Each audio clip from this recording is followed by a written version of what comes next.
Welcome everyone. सो दोस्तों, आज की वीडियो लेक्चर पर हम डिस्कस करने वाले हैं class 10th first term exam, board exam first term mathematics standard paper को सॉल्व करने वाले हैं, जो कल की डेट में हुआ था। इस 4 दिसंबर 2021 को हुआ है। कल मैं काफ़ी बिजी था और मैं कहीं सफ़र में था, जिसकी वजह से मैं वीडियो नहीं बना पाया था। सो मैं आज आ चुका हूँ और मैं आपके लिए वीडियो बनाने वाला हूँ सीरीज JSK कोड 1 का। और हालांकि मैंने सुना है कि सीरीज JSK 2 भी पेपर था।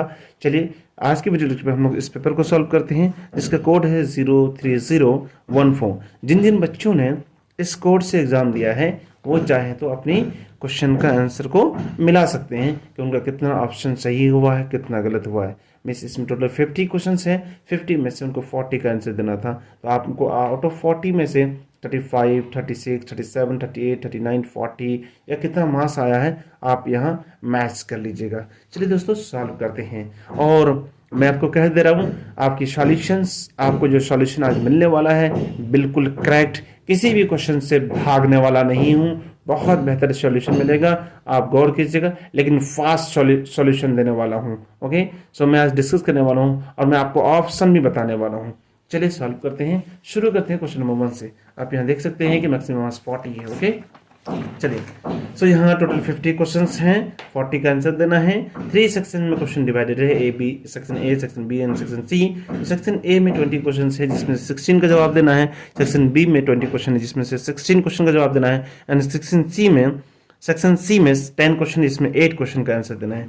चलिए सेक्शन ए को सॉल्व करते हैं और आप यहाँ से आप अपनी आंसर को मैच कर सकते हैं कि कितना ऑप्शन आपका सही है, कितना आपका गलत है। सेक्शन ए में आज का फर्स्ट क्वेश्चन है, the HCF of 39 and 91 is equal to 13।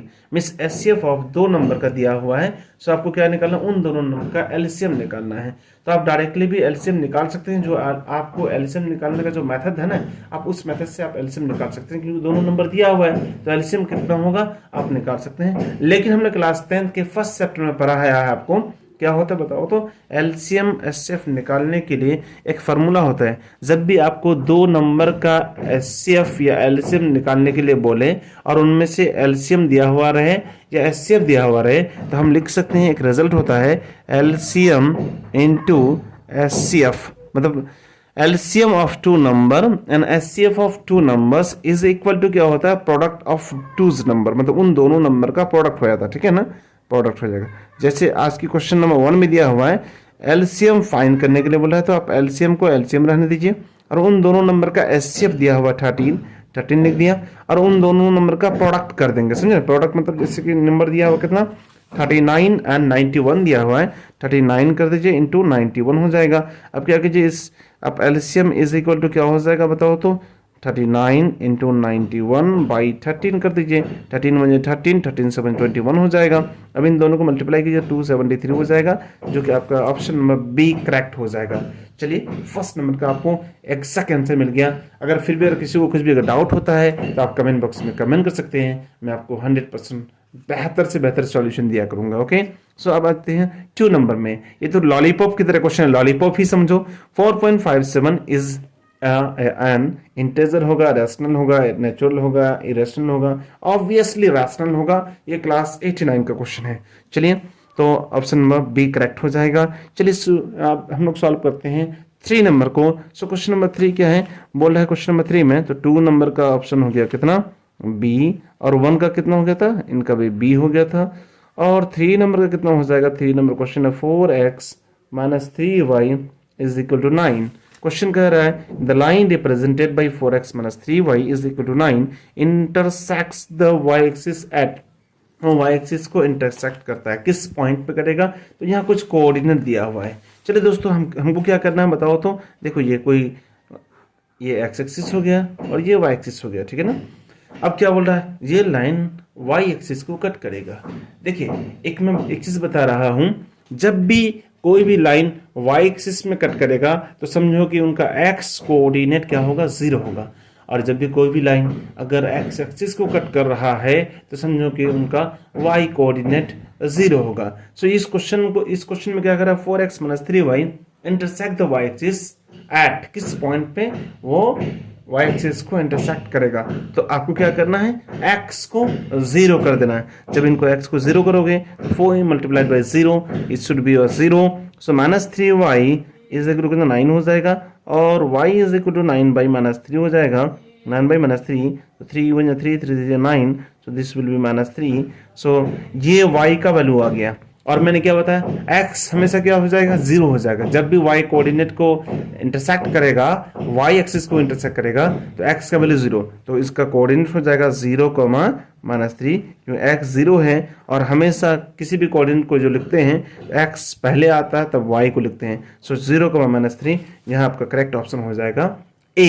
Okay, सो 3 का A हो गया। सो 3 का A हो गया, करेक्ट ऑप्शन A हो गया। चलिए आप सॉल्व करते हैं। किसको बताओ तो क्वेश्चन नंबर 4 को। सो क्वेश्चन नंबर 4 में क्या है, यहाँ दिया हुआ है 4th नंबर में कह रहा है the point on x axis equidistance from the point P इतना। देखिए ये क्वेश्चन नंबर 3 की तरह सिमिलर है। अब गौर से देखिए, ये हो गया हमारा x और y एक्सिस। अब क्या बोला, the point on x axis, मतलब एक्स एक्सिस पे कोई भी पॉइंट है। और मैंने आपको बता दिया एक्स एक्सिस पे अगर कोई पॉइंट होगा तो हमेशा उनका जो कोऑर्डिनेट होगा x, 0 होगा। और y एक्सिस पे अगर कोई पॉइंट होगा तो हमेशा उनका जो कोऑर्डिनेट होगा 0, y होगा। अब बोलोगे सर ऐसा क्यों, देखो x एक्सिस में x, 0 होगा क्योंकि इस कोऑर्डिनेट पे क्योंकि इस अगर एक्सिस पे कोई पॉइंट होगा इसका मतलब क्या होगा, y का वैल्यू 0 होगा। y तब वैरी करेगा, तब चेंज होगा जब y ऊपर जाएगा या नीचे आएगा। अब बोल क्या रहा है क्वेश्चन कह रहा है कि x एक्सिस पे पॉइंट है, मतलब इस लाइन पे अगर कोई पॉइंट होगा ना ही वो ऊपर जाएगा ना ही वो नीचे आएगा। आई मीन वैल्यू क्या हो जाएगा, y का वैल्यू 0 हो जाएगा। इन सिमिलरली अगर बोलेगा कि y एक्सिस पे कोई पॉइंट होगा, y एक्सिस पे ऑन y एक्सिस अगर कोई पॉइंट होता है तो वहां x 0 होगा, क्योंकि x तब वेरी करेगा चाहे वो ओरिजिन से लेफ्ट राइट साइड में जाएगा चाहे लेफ्ट साइड में जाएगा।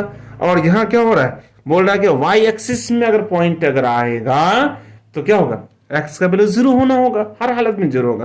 खैर इसकी हमें कोई जरूरत नहीं है, हमें जरूरत क्या है, the point on x axis, मतलब x एक्सिस पे कोई पॉइंट है जो इक्वी डिस्टेंस है फ्रॉम टू गिवन पॉइंट्स। सो इस पे क्या पॉइंट हो गया, x, 0, ये पॉइंट टू गिवन पॉइंट्स है। मतलब सपोज एक पॉइंट यहां है एक पॉइंट यहां, इसका नेम दिया हुआ P, उनका कोऑर्डिनेट दिया हुआ 5, 0 एंड Q का दिया हुआ कितना, -1, 0। ओके, सो ये हो गया हमारा पॉइंट, इसको हम लोग मान लेते हैं A मान लिया। अब क्या कह रहा है, ये वाला मतलब ये जो पॉइंट है जो x एक्सिस पे जो भी पॉइंट है वो पॉइंट ये टू गिवन पॉइंट्स में P और Q से इक्वी डिस्टेंस पर है। I mean this one is equal to this one हो जाएगा, means AP is equal to AQ हो जाएगा। समझ रहे हैं ना, जब ये हो जाएगा तो हमें क्या निकलना बताओ तो, एक्स एक्सिस पे क्या पॉइंट होगा। तो कंफर्म है कि एक्स का जो वैल्यू होगा कुछ ना कुछ सर्टेन वैल्यू होगा, चाहे पॉजिटिव में हो चाहे नेगेटिव में हो, लेकिन वाई हमेशा 0 होगा। तो आप जो ऑप्शन को आप बिल्कुल कैंसिल कर सकते हैं, जैसे ये ऑप्शन हो सकता है, ये भी हो सकता है, ये भी हो सकता है, लेकिन ये ऑप्शन कभी भी नहीं हो सकता। क्यों, क्योंकि एक्स एक्सिस पे होने के लिए वाई को मस्ट है कि 0 होना पड़ेगा। ठीक है ना, तो डी तो हमारा ऑप्शन पहले ही कैंसिल हो गया कि डी नहीं होगा। ठीक है, डी नहीं होगा। दोस्तों चलिए सॉल्व करते हैं। अब देखो, जब बोल रहा है कि ये पॉइंट एक्सिस पे जो इन दोनों 2 पॉइंट से गिवन पॉइंट से वो इक्वल डिस्टेंस पे है, मतलब मैं कर सकता हूं कि AP is equal to AQ कर सकता हूं। ठीक है, सो मैं यहां कर देता हूं क्या, AP इज इक्वल टू क्या बोलो, AQ कर दिया मैंने। ठीक है, अब मैं डिस्टेंस फॉर्मूला यूज कर लेता हूं। अगर डिस्टेंस फॉर्मूला यूज करूंगा, डिस्टेंस फॉर्मूला मैंने 7.1 में बहुत अच्छी तरीके से सॉल्व करवाया था आपको। ठीक है ना, और जिनको अगर डाउट है तो प्लीज जाकर के आप मेरे वीडियोज को देख सकते हैं। एक्सरसाइज 7.1 का वीडियोज डाला हुआ है, आप इस पर जाकर के प्ले लिस्ट में आकर देख सकते हैं। ठीक है, तो AP कितना हो जाए, x - 5, आपने नहीं देखा अंडर रूट x1 - x2 का whole square plus y1 - y2 का होल स्क्वायर होता है ना, तो क्या हो जाएगा x - 5 का होल स्क्वायर प्लस 0 - 0 का whole square. Okay, is equal to हो जाएगा AQ का डिस्टेंस। तो AQ का डिस्टेंस क्या हो जाएगा, x1 - x2 का होल स्क्वायर। तो x1 - x1 क्या है, x है, और x2 कितना -1 है, सो यहाँ प्लस हो जाएगा स्क्वायर प्लस y - 0 - 0 का होल स्क्वायर हो जाएगा, इतना हो जाएगा। ओके, सो इनके बाद क्या हो जाएगा बताओ तो, इनको मैं सॉल्व कर सकता हूँ, x - 5 का होल स्क्वायर हो जाएगा और is equal to x plus 1 का होल स्क्वायर हो जाएगा। इधर स्क्वायरिंग बोथ साइड्स कर देंगे तो क्या हो जाएगा, ये हट जाएगा और x माइनस 5 को तोड़ देंगे, एक्स स्क्वायर क्या हो जाएगा -2ab मतलब -10x plus 25 is equal to x square plus 2x plus 1 हो जाएगा। उसके बाद ये एक्स स्क्वायर और ये एक्स स्क्वायर कैंसिल हो जाएगा, या -10x और ये 2x इधर आएगा तो -12x हो जाएगा, और ये 25 उधर जाएगा तो 1 -25 हो जाएगा, 1 -25 so this will be -24, ये माइनस खत्म, 12 12 12 2 से 24, सो x का वैल्यू कितना हो जाएगा 2 हो जाएगा। Okay, so x is equal to 2 आ गया, और y आपको निकालने की कोई जरूरत नहीं, मैंने आपको जस्ट बताया था क्योंकि x एक्सिस पे हमेशा y 0 होता है, सो इनका कोऑर्डिनेट कितना हो जाएगा 2, 0 मतलब x यहाँ है ना x2 और ये 0, तो 2, 0 ऑप्शन को चेक कर लीजिए, सो इनका करेक्ट ऑप्शन ए हो जाएगा, तो 4 का कितना हो जाएगा ए हो जाएगा। चलिए मैं समझता हूँ आपको समझ में आ गया होगा। अब सॉल्व करते हैं, नेक्स्ट क्वेश्चन हो, अब ये हो गया हमारा ऑप्शन ए करेक्ट हो गया। 5 नंबर को देखते हैं, if triangle ABC and triangle PQR are similar triangles such that angle A is equal to 31 and angle R is equal to 69, then angle Q is equal to what? Q का value निकालना है। चलिए दोस्तों, ये है triangle chapter से, chapter number 6 से, जो बहुत ही सिंपल है। क्वेश्चन नंबर 5 है, देखो दो ट्राइंगल दिया हुआ, ट्राइंगल ABC और ट्राइंगल PQR,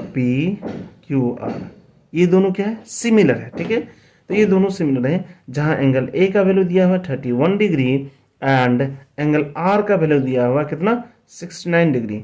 जब ये दोनों सिमिलर है, triangle ABC similar triangle PQR, ये ऑर्डर क्वेश्चन में दिया हुआ, देख लीजिए क्वेश्चन में दिया हुआ इस तरह के क्वेश्चन। तो देखो अब क्या हो जाएगा, ये एंगल ए मीन्स ये एंगल ए और एंगल पी इक्वल होगा, सो ये 31, तो ये भी क्या हो जाएगा 31 हो जाएगा। ठीक है, ये 31 हो गया। अब ये क्या है, बी इज इक्वल टू कितना हो जाएगा, क्यू हो जाएगा, तो बी और क्यू का वैल्यू पता नहीं, तो क्यू मांग रहा है, but C is equal to R हो जाएगा। इसका मतलब ये वाला 69 अगर है तो ये भी कितना हो जाएगा 69 हो जाएगा। और यहाँ क्या कह रहा है, हमें क्या चाहिए, the value of angle Q का वैल्यू कितना हो जाएगा, हम जानते हैं we know that sum of all interior angles of any triangle is equal to क्या होता है बताओ तो 180 होता है। So angle P plus angle Q plus angle R is equal to 180 हो जाएगा। इन दोनों को प्लस कर दीजिएगा, तो प्लस कीजिए 100 हो जाएगा, मिस ये वाला 80 हो जाएगा, कितना हो जाएगा 80। So 80 will be the correct options, so 5 का डी हो जाएगा। ठीक है दोस्तों, अब चलते हैं क्वेश्चन नंबर 6 में। क्वेश्चन नंबर 6 है, given that cos theta is equal to √3/2, then the value of cosec square theta minus sec square theta by cosec square theta plus sec square theta. समझ रहे हैं, बहुत ही सिंपल क्वेश्चन है, क्या करना बताओ तो, इनको सॉल्व करना है। चलिए 6 नंबर को सॉल्व करता हूं, आप गौर से देखिए। तो 6 नंबर में cos थीटा का वैल्यू दिया हुआ है √3/2। ओके, सो हमें फाइंड करना है cosec square theta minus sec square theta by cosec square theta plus sec square theta.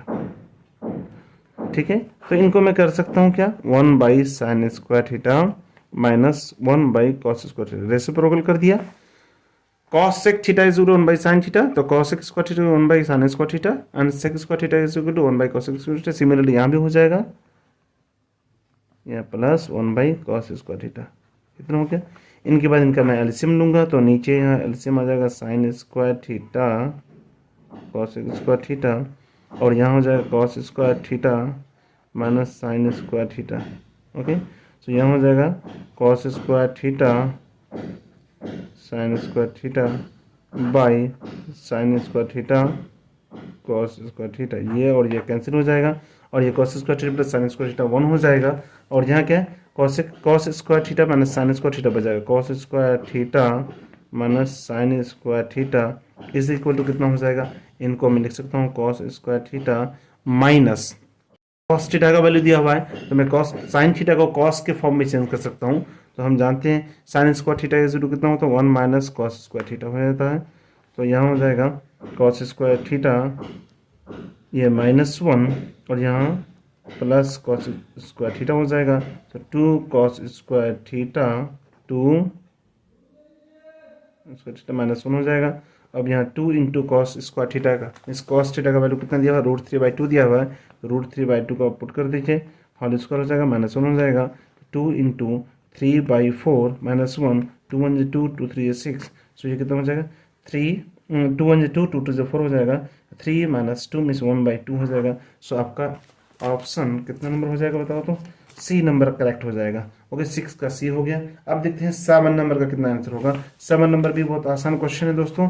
देखिए 7 नंबर क्या हो जाएगा बताओ तो, the area swept by 7 centimetre long minutes hand of the clock in 10 minutes is, बोल रहा है ना कि 7 सेंटीमीटर को लॉन्ग मिनट हैंड है और बोल क्या रहा है 10 मिनट्स में वो कितना एरिया को स्वेप्ट करेगा। देखिए कोई एक सर्कल है ना, ये सर्कल हो गया। अब जानते होंगे तो सर्कल हो गया, पहले ये मैं वॉच ले लेता हूँ, ये क्या है वॉच है, वॉच तो सर्कुलर टाइप का होता है जनरली, है ना। देखो यहाँ 12 बज रहा है, यहाँ 1 होगा, यहाँ 2 होगा, यहाँ 3 होगा, ठीक है, इतना ही ले रहा हूँ। अब क्या बोल रहा है 7 सेंटीमीटर लॉन्ग कोई हैंड क्लॉक है जो यहाँ से वो 10 मिनट चला, पहले यहाँ था, अब यहाँ से वो 10 मिनट चला यहाँ।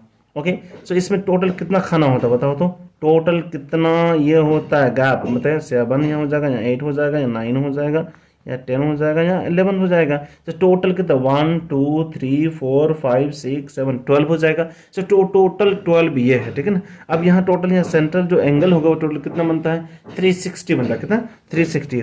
अब इसको क्या करो 360 को 12 से डिवाइड कर दो, थीटा इज कितना हो जाएगा, मतलब 10 मिनट्स में टोटल कितना एरिया कवर करेगा, मतलब ये एरिया निकालना है हमको। ये एरिया निकालोगे तो ये क्या हो जाएगा सेक्टर हो जाएगा, और सेक्टर का एरिया का फॉर्मूला क्या होता है θ/360 πr²। पहले तो थीटा निकालना पड़ेगा ना, तो थीटा कैसे हो जाएगा 360/12, तो 12 बन जाए 12, 3 36 मतलब 30 डिग्री हो जाएगा। सो थीटा का वैल्यू कितना होगा 30 डिग्री हो गया। ओके, सो थीटा निकल चुका है, ठीक है। सो एक कंसेक्यूटिव एक पार्ट का एंगल कितना हो गया बताओ तो, एक का, क्योंकि ये टोटल 12 है तो एक का होगा 30। सो टोटल ये पूरा एंगल मिला कितना हो जाएगा 60 हो जाएगा, 30 + 30, क्योंकि एक का अगर 30 हुआ दोनों का मिला के 60 हो जाएगा। So theta is equal to 60 हो जाएगा, तो थीटा 60 बन रहा है। और 10 मिनट्स में ना, मैंने वही तो कह रहा हूँ कि 5 यहाँ से यहाँ तक 5 मिनट्स हो गया अगर मिनट हैंड जाएगा, और दूसरा बार यहाँ से यहाँ तक जाएगा तो ये 5 मिनट्स, 5 + 5 10 मिनट्स हो गया। और यहाँ 30 डिग्री बनाया, यहाँ 30 डिग्री बनाया, मीन्स टोटल एंगल कितना बन रहा है 60 डिग्री। तो 60 डिग्री पे अगर 7 सेंटीमीटर लंबी कोई मिनट हैंड है, ये यहाँ से चल के यहाँ आया, तो वो 10 मिनट्स में टोटल कितना एरिया शिफ्ट करेगा। इसका मतलब क्या करना है, इस पूरे एरिया को निकालना है। So area of swept by 7 centimetre long minutes in 10 minutes is equal to क्या हो जाएगा बताओ तो, θ/360 πr², मतलब 60/360 πr², पाई का वैल्यू 22/7 इंटू r²। सो r कितना हमारा बताओ तो, 7 सेंटीमीटर लेंथ वाला को मिनट हैंड मीन्स r वही हो जाएगा, तो 7 × 7 कर दो, 7 7 कैंसिल हो जाएगा, ये हो जाएगा 60 1 60, इतना 6 हो जाएगा, यहाँ 3 और यहाँ 1 हो जाएगा, 1 1, इनको मल्टीप्लाई कर दीजिए 77/3 हो जाएगा, इनको डिवाइड कीजिए 3 2 6, 3 5 15, 2/3 स्क्वायर सेंटीमीटर या सेंटीमीटर स्क्वायर। क्या ये आंसर है? अब गौर से देखिए, ये है हमारा ऑप्शन नंबर डी। सो 7 नंबर का क्या हो जाएगा, option number D correct answer हो जाएगा। चलिए सॉल्व करते हैं हम लोग 8 नंबर को। ओके दोस्तों, ये है question number 8। The probability of getting 2 heads when 2 fair coins are tossed together। Okay, question ये कह रहा है द प्रोबेबिलिटी गेटिंग 2 हेड्स, मतलब 2 हेड लाने के लिए, मतलब 2 कॉइन्स को हम लोग क्या करेंगे थ्रो करेंगे और उनका कितना हेड आएगा, तो उसका प्रोबेबिलिटी निकालने के लिए बोल रहा है 2 हेड्स आने की प्रोबेबिलिटी। ठीक है, तो क्वेश्चन नंबर 8 में है कि देखिए सपोज 2 कॉइन्स को अगर फेंकूंगा एक साइमल्टेनियसली एक साथ, तो हेड आएगा, ST आएगा, TT आएगा और TH आएगा, यही 4 होगा ना, इसके अलावा थोड़ी कुछ होगा। ठीक है ना, तो 4 हो जाएगा। सो बोलेंगे प्रोबेबिलिटी कितना हो जाएगा गेटिंग हेड, 2 हेड लाने की। तो एक बार में तो मतलब 2 हेड तो एक ही बार आया, और टोटल में कितना है 4 है ना, तो क्या हो जाएगा 2 1/4 हो जाएगा। सो इनका करेक्ट ऑप्शन क्या हो जाएगा बी। ओके, सो अब चलते क्वेश्चन नंबर 9 में। Question 9, 2 positive numbers have their SCF as 12 and their product as 6336। The number best possible for the numbers is, so कितना हो जाएगा। बहुत ही क्वेश्चन आसान है थोड़ा सा, लेकिन कॉन्सेप्चुअल है। देखिए क्वेश्चन ये कह रहा है कि यहाँ SCF दिया हुआ है, 2 नंबर्स का, 2 पॉजिटिव नंबर्स का SCF दिया हुआ है। तो हम लोग कर सकते हैं suppose A is equal to हो गया 12m, B is equal to हो गया 12n। ठीक है, तो अब बोला कि प्रोडक्ट है ना, सो मैं लिख सकता हूँ A B is equal to 12m into 12n। Okay, इनको मल्टीप्लाई कर तो 144mn हो जाएगा। ठीक है, इतना हो गया। अब क्या करना बताओ तो, अब ये करना है, इनको आप लिख सकते हैं, देखिए इतना हो गया। अब मैं कर सकता हूँ mn is equal to 6336 by 144, इनसे इनको डिवाइड कर देना। डिवाइड करोगे तो उनको कितना हो जाएगा, देखो लेट मी चेक नाउ, ये किससे कट रहा है, 12 से कट रहा है क्या? हाँ 12 से कट रहा है, ये 12 5 60 और यहाँ 63 है ना, 12 टू 4 6, हाँ 12 से कटा, 12 बन जाए 12 और यह कितना हो गया बोलो 2, 12 टू 24 और यहाँ 12 5 60, 12 टू 24, 12 8 96, हाँ ठीक है। और कट रहा है क्या, 12 बन जाए 12, 12 4 जा 48, हाँ कट रहा है, 12 बन जाए 12, 12 4 जा 44, 12 4 जा 44। सो एम एन इज 44 आ गया, वो एम एन इज कितना हो गया 44, तो 44 आ गया ना। अब क्या करना है, इनको ऐसे कर दीजिए 1 इंटू 4 और 4 इंटू 1, और इनका 2 से तो नहीं हो सकता है क्योंकि हमें वो लेना है, तो ये हो जाएगा 3 इंटू 3 नहीं होगा 7 इंटू 11 और 11 इंटू 7, सो इनका टोटल 4 हो जाएंगे। The number of pair of possible for the numbers is 4 हो जाएगा। ठीक है, सो इनका आंसर हो गया सी नंबर, 9 का सी करेक्ट हो जाएगा। और 10 नंबर देखिए, the pairs of equations y is equal to 2 and y is equal to minus 3 has how many solution, 1 solution, 2 solutions, infinite many solutions और no solutions। चलिए बहुत ही सिंपल क्वेश्चन है, चलिए सॉल्व करते हैं। देखिए 10 नंबर है हमारा, 10 नंबर ये हो गया x एक्सिस y एक्सिस, ये है हमारा y एक्सिस, तो y is equal to 2 यहाँ हो जाएगा, y is equal to 2, ये y is equal to 2 है, और y is equal to 3 minus 3, तो ये हो जाएगा y is equal to minus 3। अब बोल रहा है कि y is equal to 2 और y is equal to minus 3 में टोटल कितना सॉल्यूशन होगा, नो सॉल्यूशन, क्योंकि ये दोनों पैरेलल है और पैरेलल के लिए क्या होता है, नो सॉल्यूशन होता है। सो 10 का कितना हो जाएगा, डी ऑप्शन करेक्ट हो जाएगा। चलिए अब 11 नंबर को सॉल्व करते हैं। सो 11 नंबर में दिया हुआ है, in the given figure below what value of x will make P Q parallel A B. बोल रहा है कि ये कोई ट्राइंगल दिया हुआ है और यहाँ सी दिया हुआ है, यहाँ ए यहाँ बी। ओके, यहाँ x प्लस 3 है और यहाँ 3x प्लस 9 है, 19 है, और यहाँ x है और यहाँ 3x प्लस 4 है। अब बोल रहा है कि इनको पैरेलल होने के लिए, इनको पैरेलल होने के लिए क्या चाहिए, x का वैल्यू क्या चाहिए, तो कंडीशन वही होना चाहिए, आपने पढ़ा होगा 6.1 6.2 में, तो x प्लस 3 by 3x plus 19 is equal to x by 3x plus 4 होना चाहिए। इनको मल्टीप्लाई करें 3x square plus 3x square plus 4x, ठीक है, and 3 3 9x plus 12 is equal to 3x square. इसको ऐसे मल्टीप्लाई कर लेना है, इसको ऐसे मल्टीप्लाई कर लेना है, तो कितना 3x square plus 19x। Okay, so 3x square 3x square cancel हो जाएगा, ये हो जाएगा 13x plus 12 is equal to कितना हो जाएगा 19x। उसके बाद क्या हो जाएगा 19x माइनस 13x कितना हो जाएगा 6x है ना, तो 12 इज इक्वल टू 6x हो जाएगा। सो 6 इज इक्वल इतना, x इज इक्वल टू 2 हो जाएगा। सो x का वैल्यू कितना हो जाएगा 2 हो जाएगा। सो आपका 11 नंबर का 2 करेक्ट ऑप्शन हो जाएगा, 11 का ए। ठीक है, सो दोस्तों आप सॉल्व करने वाले हम लोग किस नंबर को बताओ तो 12 नंबर को। 12 नंबर बहुत ही सिंपल है। देखिए 12 नंबर में क्या है, 12 नंबर में बोल क्या रहा है, if sine alpha is equal to कितना √3/2 है, तो अल्फा इज इक्वल कितना हो जाएगा बताओ तो, आई थिंक ये हो जाएगा 60 है ना।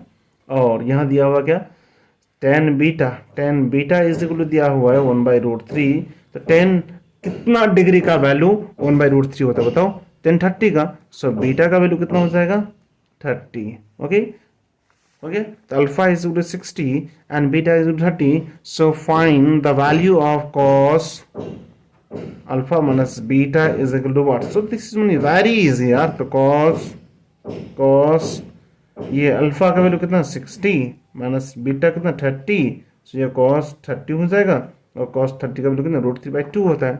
सो हमारा करेक्ट आंसर कितना हो जाएगा बताओ तो, √3/2 मतलब 12 का ए नंबर हो जाएगा। सो दोस्तों आप सॉल्व करने वाले 13 नंबर को। सो इन ये सिंगल थ्रो ऑफ डाइस, किसी भी डाइस को एक बार हमने थ्रो कर दिया, ठीक है ना, the probability of getting a composite number. Okay, so बहुत ही सिंपल क्वेश्चन है यार। डाइस में कितना ये होता है, फेस होता है, टोटल 6 फेस होता है, 1 2 3 4 5 6 लिखा हुआ रहता है। सो कंपोजिट नंबर कैसे कहते हैं मतलब ऐसा नंबर जो जिसका मोर देन 2 फैक्टर होता है, जैसे 1 का भी नहीं होता है, 2 का भी नहीं होता है, 3 का भी नहीं होता है, 4 का होता है, 5 का नहीं होता, 6 का होता है। जिसका मतलब 1 से लेकर के 6 तक दो ऐसा नंबर है जो कंपोजिट नंबर है, 4 और 6। ओके, सो टोटल मतलब 4 और 6 क्या हो गया, कंपोजिट नंबर हो गया। एंड टोटल कितना नंबर है बताओ, 6 है, तो 2/6 कर दीजिए, तो 2 1 2 2 3 6, सो ये 1/3 करेक्ट ऑप्शन हो जाएगा। सो 1/3 ऑप्शन नहीं है क्या, या 1/3 13 का ए करेक्ट ऑप्शन हो जाएगा। ओके, चलिए अब सॉल्व करते हैं हम लोग 14 नंबर को। The decimal expansion of the rational number 3177 will terminate after, कितना नंबर के बाद वो टर्मिनेट हो जाएगा। चलिए दोस्तों बहुत ही सिंपल क्वेश्चन है। 14 नंबर क्या हो जाएगा, 3177/250। ओके, सो मैंने आपको बताया था टर्मिनेट वाला, है ना, कैसे निकालते हैं बताओ तो। आपका एक्सरसाइज 1.3 या 1.4 में दिया हुआ है, ठीक है ना, एनसीईआरटी बुक में। सो दोस्तों क्या करना पड़ेगा, 3177 बाई, इनको पहले फैक्टर कर दीजिए। तो फैक्टर करता हूँ 250 को तोड़ सकते हैं, 2 1 2 2 2 4 2 5 10, है ना, तो एकदम 5 1 5 5 2 10 5 5 25 5 5 25। सो ये इसको लिख सकते हैं हम लोग क्या, 5 क्यूब इंटू 2। अब हमें क्या करना पड़ता है, मैंने आपको बताया था कि इनका मिस डिनोमिनेटर को सेम करना पड़ता है। 5 का अगर पावर 3 है तो यहाँ 2 का पावर 3 होना चाहिए। तो हम लोग क्या करेंगे, यहाँ अपने मन से 2 का स्क्वायर से मल्टीप्लाई कर देंगे, तो इसको बैलेंस करने के लिए यहाँ भी 2 का स्क्वायर से मल्टीप्लाई करेंगे, ठीक है ना। सो ऊपर में कितना हो जाए 3177 इंटू 4 बाई, यहाँ लिख सकते हैं 5 का क्यूब इंटू 2 का क्यूब, मतलब 5 इंटू 3 का होल क्यूब हो जाएगा। और ऊपर वाले को मल्टीप्लाई कर दीजिए, तो कितना हो जाए 4728 4728 प्लस 2 0, 7 चौक 28 7 चौक 28 33 का 0, 4 एकम 4 4 3 7, है ना, 4 12 का 2 हासिल 1, और यहाँ कितना हो जाएगा बताओ तो, सॉरी यहाँ 2 है ना, 2, तो 5 2 10 हो जाएगा। 10 का पावर कितना हो जाएगा बोलो, 10 इंटू 10 हो जाएगा, 10 मीन्स 1 देखा 3 टाइम 0 हो जाएगा, और यहाँ ये कैंसिल हो जाएगा दोस्तों, 3 0 हट जाएगा, 3 के बाद यहाँ पॉइंट हो जाएगा। सो इनका करेक्ट ऑप्शन कितना हो जाएगा बताओ तो, बोल लो। अच्छा 28 अच्छा 28 33 0 4 3 7 7 12। ओके, सो हो गया। तो यहाँ 3 0 हटा दीजिए, यहाँ 3 नंबर के बाद यहाँ पॉइंट आ जाएगा, मीन्स 12.708 हो जाएगा। मतलब इनका करेक्ट ऑप्शन हो जाएगा 1 डेसिमल 2 डेसिमल 3 डेसिमल, तो ऑप्शन नंबर सी। ओके, सो 14 हमारा हो गया। चलिए दोस्तों हम लोग सॉल्व करते हैं 15 नंबर को। The pair of lines represented by the linear equation 3x + 2y = 7 and 4x plus 8y minus 11 is equal to 0 are perpendicular होगा, पैरेलल होगा, इंटरसेक्टिंग, कोइंसाइड क्या होगा। बहुत ही सिंपल है, कुछ थोड़ी इस क्वेश्चन में, इतना आसान क्वेश्चन है सीबीएसई का। लोग बता रहे हैं कि बोले बहुत टफ है पेपर, कोई टफ नहीं दोस्तों, बहुत ही सिंपल है, लॉलीपॉप की तरह पेपर दिया गया आपको। ओके, गौर से देखिए पूरा समझ में आएगा। सो 15 नंबर कह रहा है, क्या बोल रहा है कि हमें चेक करना है कि हमें चेक करना है कि परपेंडिकुलर होगा, पैरेलल होगा, ये दोनों लाइन इंटरसेक्टिंग होगा, कोइंसाइड होगा। तो कंडीशन क्या होता है, if a1/a2 is equal to b1/b2, b1 is not equal to b1, if a1/a2 is not equal to b1/b2 means intersecting line, if a1/a2 is equal to b1/b2 is equal to c1/c2 coincident line, if a1/a2 is equal to b1/b2 is not equal to c1/c2 means parallel line। चलिए देखते हैं कौन सा condition को fulfil करता है। तो हम लोग पहले a1/a2 निकालते हैं, तो कितना हो जाएगा 3/4 हो जाएगा। इनका ये a1 है, a2 है, 3/4, तो यहाँ 3/4 हो गया हमारा a1/a2। अब b1/b2 कितना है, b1/b2 हो जाएगा 2/8, ये हो गया b1/b2। तो 2/8 को तोड़ेंगे तो 1/4 हो जाएगा। अब यहाँ गौर से देख रहा हूँ मैं, 3/4 इज नॉट इक्वल टू 1/4, तो 3/4 इज इक्वल टू होता है क्या, नहीं ना, तो नॉट इक्वल टू 1/4, इसका मतलब ये हो जाएगा इंटरसेक्टिंग लाइन है।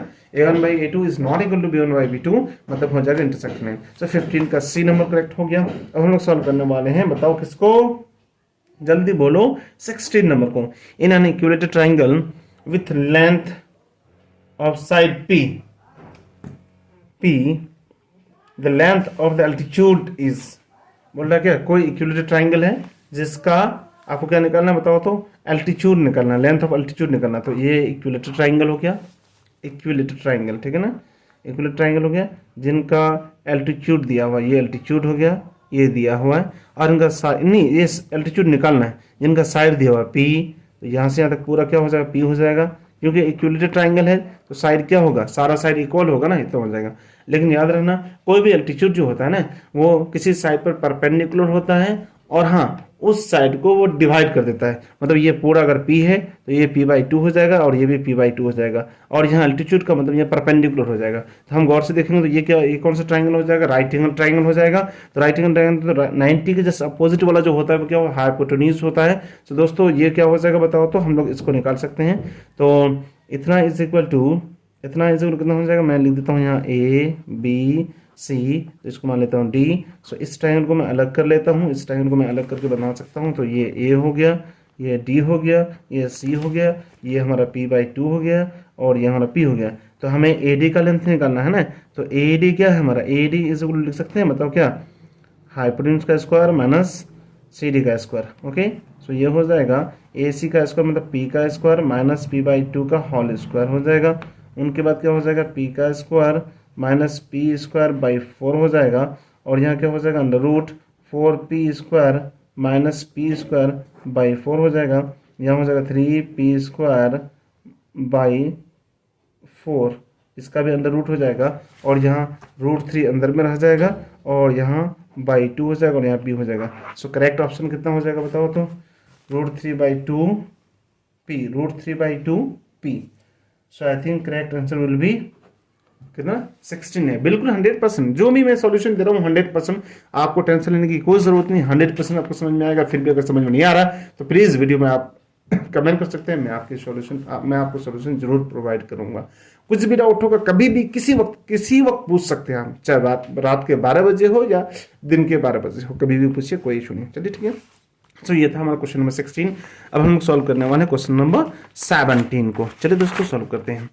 सो ये question number 17। Okay, this one is very easy यार। तो 17 नंबर में क्या करना है बताओ तो, 17 नंबर हो जाएगा कितना, sine theta is equal to दिया हुआ है P/Q। सो यहाँ साइन थीटा इज इक्वल क्या होता है, P/H होता है, ठीक है, P/H होता है, ठीक है ना। बट यहाँ P का वैल्यू P है और H का वैल्यू Q है, बट हमें किसका वैल्यू फाइंड करना है, tan theta. So tan theta is equal क्या होता है, P/B। मतलब हमें क्या निकलना, P तो दिया हुआ है बट Q की जरूरत नहीं है, समझे ना। Q मतलब ये H क्या दिया हुआ, क्यों दिया हुआ है, हाइपोटेन्यूज दिया हुआ है, बट हमें चाहिए क्या, बेस चाहिए। तो बेस फाइंड कर लेते हैं। बेस इज क्या होता है बताओ, हाइपोटेन्यूज का स्क्वायर माइनस H का स्क्वायर माइनस P का स्क्वायर। सो H का स्क्वायर मतलब H कितना है यहाँ बताओ तो, Q दिया हुआ, Q² माइनस P² हो जाएगा। ओके, सो B इतना हो गया, तो टेन थीटा इज इक्वल कितना हो जाएगा, tan theta is equal P/B। तो P हो गया P एंड B हो गया Q² माइनस P²। सो ये हो गया हमारा करेक्ट ऑप्शन। सो टेन थीटा का वैल्यू हो जाएगा कितना, ऑप्शन बताओ तो, ऑप्शन नंबर C। मतलब क्या हो जाएगा, ऑप्शन नंबर C ना, P/√Q² minus √Q² minus P²। Okay, this one is the correct options. तो 17 हो गया। अब सॉल्व करते हैं हम लोग 18 नंबर को।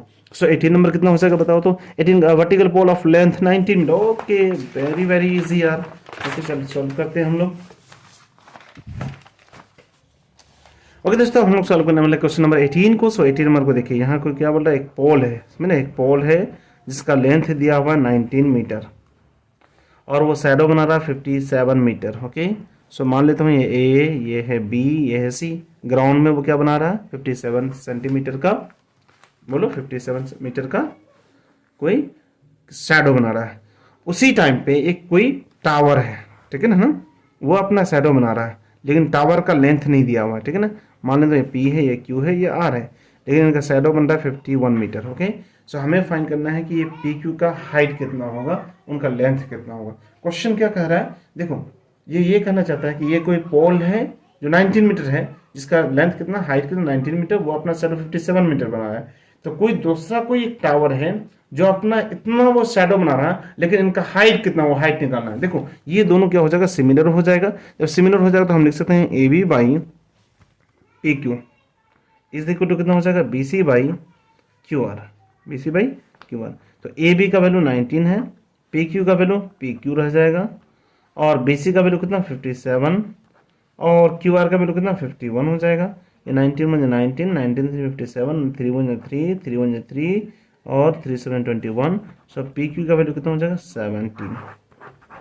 तो ये हो जाएगा 70 मीटर। ओके, समझ में आ गया हो दोस्तों। चलिए इसका 18 नंबर का आंसर हो जाएगा सी नंबर करेक्ट। ओके, चलिए सॉल्व करते हैं हम लोग 19 नंबर को। 19 नंबर बहुत ही ज़्यादा सिंपल है। क्वेश्चन नंबर 19 लॉलीपॉप की तरह है। देखो क्या बोल रहा है, under root 1 minus cos square theta 1 minus 1 plus tan square theta का वैल्यू कितना होगा। सिंपलेस्ट वैल्यू मांग रहा है। तो 1 माइनस कॉस स्क्वायर थीटा कितना होता है, साइन स्क्वायर थीटा होता है, और 1 प्लस टेन स्क्वायर थीटा कितना होता है, बोलो sec square theta, sec square theta होता है। अब क्या हो जाएगा, sine square theta by cos square theta, sec square theta is लिख सकते हैं ना 1 बाई कॉस स्क्वायर थीटा, तो इतना हो जाएगा। और ये कितना हो जाएगा बताओ तो, sine square theta by cos square theta, ये हो जाएगा tan square theta, under root में है तो टेन थीटा बाहर निकल जाएगा। तो सिंपलेस्ट फॉर्म कितना हो जाएगा बताओ तो, डी नंबर। तो 19 का कितना करेक्ट ऑप्शन हो जाएगा बताओ तो, डी। ओके, सो अब हम लोग सॉल्व करने वाले 20 को। तो 20 नंबर में देखिए, 20 नंबर में क्या करना है, कोई एक फिगर दिया हुआ है, ऐसे दिया हुआ है। ओके, सो यहाँ ए दिया हुआ है, यहाँ बी दिया हुआ है, यहाँ सी, यहाँ डी, यहाँ परपेंडिकुलर है, ठीक है। Okay, in the given figure A B C and A C B are complementary to each other and A D perpendicular B C, A D क्या है, इस पर परपेंडिकुलर है। तो हमें यहाँ ऑप्शन करेक्ट ऑप्शन चूज करना है कि कौन सा ऑप्शन करेक्ट होगा, ठीक है। बहुत ही सिंपल क्वेश्चन है, घबराने की जरूरत नहीं। देखो बोल रहा कि ये angle A B C angle A C B क्या है, कम्प्लीमेंट्री। कम्प्लीमेंट्री का मतलब क्या होता है कि sum of two angle is equal 90 होना चाहिए, ठीक है ना। इसका मतलब ये एंगल और ये एंगल दोनों मिला के कितना बना रहा है, 90 बना रहा है। तो सपोज मान लो कि अगर ये x है तो ये कितना हो जाएगा, 90 माइनस एक्स हो जाएगा, ठीक है। और यहाँ पहले से ये 90 है और ये भी है क्या, 90 है, ठीक है ना। तो आप इन ट्राइंगल के sum of interior angles of any triangle की प्रॉपर्टी से अगर सॉल्व करेंगे तो ये हो जाएगा हमारा कितना, 90 माइनस एक्स हो जाएगा। सॉल्व करके देखिए, और ये हमारा हो जाएगा x। आप सॉल्व कर सकते हैं, ठीक है ना। देखिए ना, ये कितना है, x है, ये 90 है, तो ये कितना 90 माइनस एक्स होगा। कैसे, जो 180 से x और 90 को सब्ट्रैक्ट कर दीजिए तो आपका मिलेगा कितना बताओ तो, यहाँ 90 माइनस एक्स बचेगा। सिमिलरली 180 से, क्योंकि ये ट्राइंगल का तीनों एंगल का सम कितना 180 होगा ना, तो 180 से 90 और 90 माइनस एक्स को सब्ट्रैक्ट कीजिए तो आपको यहाँ मिलेगा x मिलेगा, ठीक है। इतना हो गया। अब जब इतना हो जाएगा तो इधर ये वाला ट्राइंगल और ये वाला ट्राइंगल क्या हो, सिमिलर हो जाएगा। और सिमिलर हो जाएगा तो कौन कौन सा ट्राइंगल सिमिलर होगा पहले बताओ तो, triangle A B D similar होगा, ट्राइंगल सी ए डी, ये दोनों सिमिलर हो जाएगा। तो इसके वजह से हम लिख सकते हैं हम लोग A B by C A is equal to A B by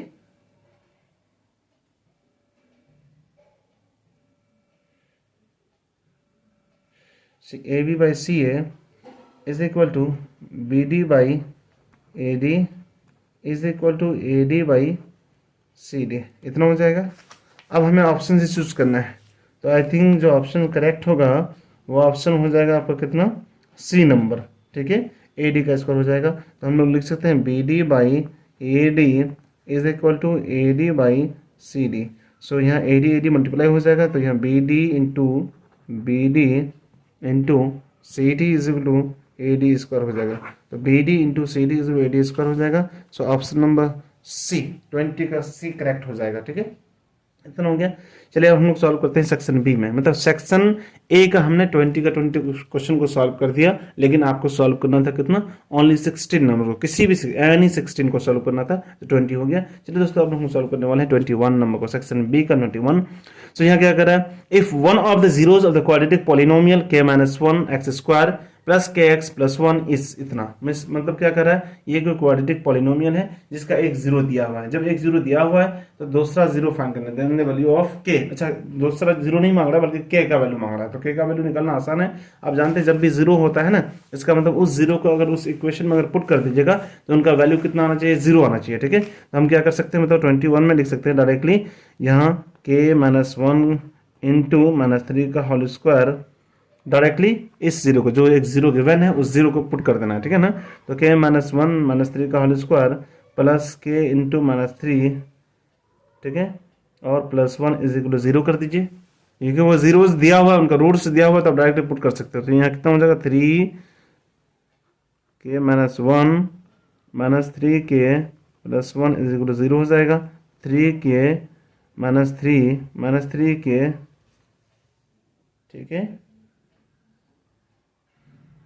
sorry यहाँ 3 नहीं होगा, या 9 हो जाएगा। सो 9, क्योंकि यहाँ देखिए ना -3 का स्क्वायर है तो माइनस का स्क्वायर प्लस हो जाएगा, 3 का स्क्वायर कितना 9 हो जाएगा, ठीक है ना। सो 9 इंटू के -1, सो 9 के और 9 को मल्टीप्लाई की जगह -9 हो जाएगा, और ये -3 के +1 इज इक्वल टू 0 हो जाएगा। सो 9 के से 3 के चले जाएगा, 6 के हो जाएगा, और -1 + 1 -9 + 1 कितना हो जाएगा -8 हो जाएगा, इज इक्वल टू इतना हो जाएगा, और के इज इक्वल टू कितना हो जाएगा 8/6 हो जाएगा, और इसको कैंसिल करेंगे तो 4 यहाँ 3 आ जाएगा, तो 4/3 वैल्यूज ऑफ के हो जाएगा। सो यहाँ ऑप्शन ए करेक्ट हो जाएगा, ठीक है ना। सो 21 का कितना हो जाएगा बताओ तो ए नंबर। चलिए सॉल्व करते हैं अब 22 नंबर को। सो 22 का क्या करेक्ट ऑप्शन होगा देखते हैं। क्वेश्चन नंबर 22 का रहा है is the length of the diagonals of the rhombus. Okay, very simple question, class 8 का क्वेश्चन है, ठीक है ना। Is the length of the diagonals, okay, ये हमारा हो गया सपोज रोम्बस, इनके डायगोनल दिया हुआ, डायगोनल्स का लेंथ दिया हुआ है, ठीक है ना। तो किसी को भी लॉन्ग डायगोनल, किसी को मतलब एक को बड़ा एक को छोटा मान लेता हूँ।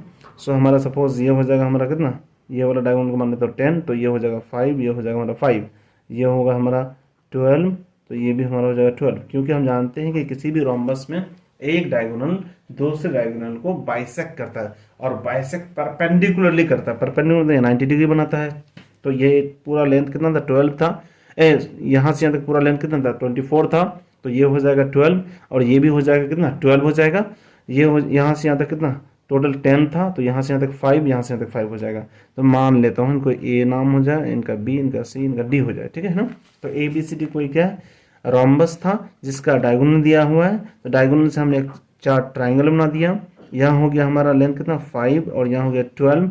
हम इसको निकाल लेते हैं, क्योंकि हमें पेरीमीटर निकालना है, तो पेरीमीटर निकालने के क्या करो, पहले साइड निकालोगे ना, जितना साइड आएगा तो किसी भी पेरीमीटर का किसी भी रोम्बस का पेरीमीटर का फॉर्मूला कितना 4 × साइड होता है। अगर साइड निकल जाएगा तो हम आसानी से पेरीमीटर निकाल लेंगे, तो हम लोग साइड निकाल लेते हैं। जब यहाँ 90 डिग्री बनता है, जब 90 तो क्या हो जाएगा, इसका यह हाइपोटेन्यूज हो जाएगा 12 का स्क्वायर प्लस 5 का स्क्वायर हो जाएगा, इसका सम करेंगे तो कितना 169 हो जाएगा, और यह 13 हो जाएगा। तो 13 हो गया साइड, किसी भी रोम्बस का साइड निकल गया 13, इस सारा साइड कितना हो जाएगा 13 13 13 हो जाएगा। तो इनका पेरीमीटर कितना हो जाएगा 4 × साइड, तो 4 × साइड का मतलब 4 × 13, सो ये कितना हो जाएगा 52। सो 52 है ऑप्शन, 13 26 39 52। सो 22 का D number, D option correct option हो जाएगा। चलिए सॉल्व करते हैं 23 नंबर को। सो 23 बहुत ही सिंपल क्वेश्चन है, लेकिन थोड़ा सा कॉन्सेप्चुअल लगता है, घबराने की कोई जरूरत नहीं, ठीक है। चलिए देखो, बहुत सारे लोग इस क्वेश्चन को सॉल्व नहीं करते हैं, तो हम लोग सॉल्व करने वाले 23 नंबर को, जो बहुत ही कॉम्प्लेक्स क्वेश्चन है, थोड़ा सा टफ टाइप का लगता है, लेकिन ईजी है, कोई दिक्कत नहीं, ठीक है। सो यहाँ इन the given figure x express in terms of ABC, x को आपको लिखना है ABC के फॉर्म में। तो क्या करेंगे, देखो गौर से देखो, यहाँ 47 दिया हुआ, ये भी 47 दिया है। जब ये 47 ये 47, तो देखो ये करस्पॉन्डिंग एंगल हो जाएगा। करस्पॉन्डिंग एंगल का मतलब ST and PQ पैरेलल हो जाएगा, ठीक है ना। जब पैरेलल लाइन हो गया, तो देखो जब ये और ये पैरेलल हो गया, तो हम लोग सिमिलर ट्राइंगल के कॉन्सेप्ट से लिख सकते हैं। क्या लिख सकते हैं बताओ तो, ये हो जाएगा x/a is equal to C/B + C हो जाएगा, ठीक है ना। x/a is equal to C/B + C हो जाएगा। So x is equal to AC/B + C। So हमारा करेक्ट ऑप्शन कितना हो जाएगा बताओ तो, बी नंबर करेक्ट। 23 का कितना होना चाहिए, बी नंबर। ओके, आप CBSE के साइड से मिला सकते हो, 100% सही होगा। क्लास 10 का पेपर को सॉल्व करना कोई बड़ी बात थोड़ी है। ओके, सो चलिए सॉल्व करते हैं अब 24 नंबर को। 24 नंबर थोड़ा सा टाइम लगेगा, ठीक है ना दोस्तों। 24 नंबर क्वेश्चन अच्छा है, आसान, टफ तो नहीं है, आसान ही है, लेकिन थोड़ा सा टाइम ले सकता है, 1 to 3 मिनट्स। ओके, सो 24 को सॉल्व करते हैं हम लोग हम। तो 24 में क्या करना है, देखो क्वेश्चन है 1/cosec थीटा। cosec थीटा को मैं ऊपर कर देता हूँ, तो यहाँ हो जाएगा sin theta by 1 - cot theta. तो cot थीटा को मैं लिख देता हूँ क्या, cos theta by sin theta. कितना हो जाएगा, यहाँ प्लस है तो प्लस दे दीजिए, और यहाँ क्या हो जाएगा 1/sec थीटा, बाई में यह क्या है sec थीटा है, ये sec थीटा को ऊपर कर दूंगा तो क्या हो जाएगा cos थीटा हो जाएगा, बाई 1 - tan थीटा को मैं लिख सकता हूँ sin theta by cos theta, इतना हो जाएगा। अब इसके बाद क्या करना है, नीचे का एलसीएम ले लेना, ऊपर को यूं ही छोड़ देना, नीचे एलसीएम हो जाएगा sin थीटा। अब यहाँ sin theta minus cos theta हो जाएगा, प्लस से तो प्लस दे दीजिए, फिर यहाँ ऊपर में cos थीटा लिख दीजिए, यह cos theta minus sin theta by cos theta, इतना हो गया। अब इसके बाद क्या हो जाएगा, गौर से देखिएगा, तो sin theta into sine theta हो जाएगा by sin theta minus cos theta plus cos theta into cos theta हो जाएगा by cos theta minus sin theta हो जाएगा। अब यहाँ sin square theta by sin theta minus cos theta. अब देखिए गौर से देखिएगा, मैं यहाँ नीचे से यहाँ माइनस कॉमन ले लेता हूँ, ठीक है ना। इस तरह का एनसीईआरटी क्वेश्चन को बनाया गया था एक्सरसाइज 8.4 में, ठीक है ना। तो यहाँ माइनस कॉमन ले लूँ तो यहाँ माइनस यहाँ हो जाएगा, इस माइनस को मैं यहाँ इससे लड़ा दूंगा, प्लस माइनस माइनस हो जाएगा, यहाँ लिख दूंगा, यहाँ cos स्क्वायर हो जाएगा। ओके, तो यहाँ हो जाएगा, जब माइनस कॉमन लोगे तो हो जाएगा यहाँ sin theta minus cos theta, ठीक है, इतना हो जाएगा। अब यहाँ क्या कीजिए, एलसीएम ले लीजिए, तो sin theta minus cos theta LCM हो जाएगा, और यहाँ इनको सॉल्व करेंगे तो कितना हो जाएगा sin square theta minus cos square theta, इतना हो गया। अब इनके बाद क्या हो जाएगा दोस्तों बताओ तो, इनके बाद ऊपर को मैं लिख सकता हूँ A square minus B square means A plus B, A minus B by कितना sin theta minus cos theta, ये और ये कैंसिल, तो हमारा ये ऑप्शन आंसर हो जाएगा। तो हमारा करेक्ट ऑप्शन कितना हो जाएगा बताओ तो, 24 का करेक्ट ऑप्शन हो जाएगा सी नंबर। ओके, तो ये सी नंबर हो गया। अब 25 नंबर को सॉल्व करते हैं। If n is any natural number then 12 to the power n cannot n with the digit 0 हो जाएगा। क्यों? क्योंकि 12 2 इंटू 5 के फॉर्म में नहीं आ रहा, बल्कि वहाँ 3 भी आ रहा है ना। हमेशा अगर समझ लो ये मतलब तब सही होता कैनॉट एंड, वो 0 से n नहीं होगा। अगर ये सपोज 2 इंटू 5 के फॉर्म में होता तो ये 0 से n हो सकता था और होता ही होता, लेकिन ये 2 इंटू 5 की बजाय क्या है, यहाँ 3 भी आता रहा, 3 इनका कॉमन फैक्टर है, सो जिसकी वजह से यहाँ ये कैनॉट एंड विथ 0 हो जाएगा। सो इनका ऑप्शन नंबर डी करेक्ट हो जाएगा। सो 26 को सॉल्व करते हैं। A wire can be bent in the form of a circle of radius 56 centimetre. और यार लॉलीपॉप क्वेश्चन है, क्वेश्चन क्लास 7th 8 के बच्चे इनको बना लेंगे, ठीक है ना, कोई दिक्कत नहीं। तो देखो 26 नंबर क्या है बताओ तो। 26 बोल रहा है a wire can be bent in the form of a circle of radius, means radius दिया हुआ है 56, तो किसी वायर को हमने क्या बना दिया, सर्कल बना दिया जिसका रेडियस कितना 56 है, ठीक है, 56 है, 56 रेडियस है, हमने उनको सर्कल बना दिया। इफ द सेम वायर, अब उसी वायर को हम लोग यूज करके क्या करते हैं बताओ तो, फॉर्म ऑफ ए स्क्वायर बना लेते हैं, हमने स्क्वायर बना लिया। Then the area of the square will be, means square का एरिया मांग रहा है, मतलब क्या चाहिए हमको, स्क्वायर का पहले साइड चाहिए, साइड निकलेगा तो साइड इंटू साइड कर देंगे तो एरिया ऑफ स्क्वायर आ जाएगा। लेकिन साइड कहां से आएगा, जबकि स्क्वायर का कुछ भी दिया हुआ नहीं है। लेकिन ये क्वेश्चन में कह दिया है जो मैंने वायर इस्तेमाल किया था किसी एक सर्कल को बनाने के लिए जिसका रेडियस आया था 56, और उसी वायर को फिर मैं इस्तेमाल करता हूं एक स्क्वायर बनाने के लिए। इसका मतलब एक सेम लेंथ के वायर को अगर हम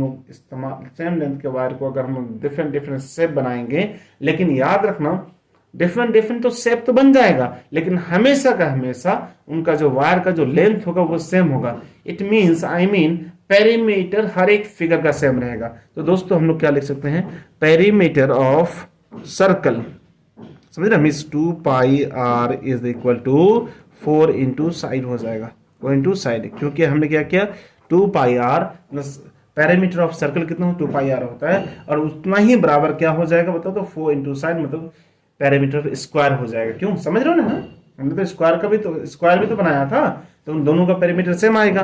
सो 2 इंटू 22/7 इंटू r दिया 56 is equal to 4 into side हो जाएगा।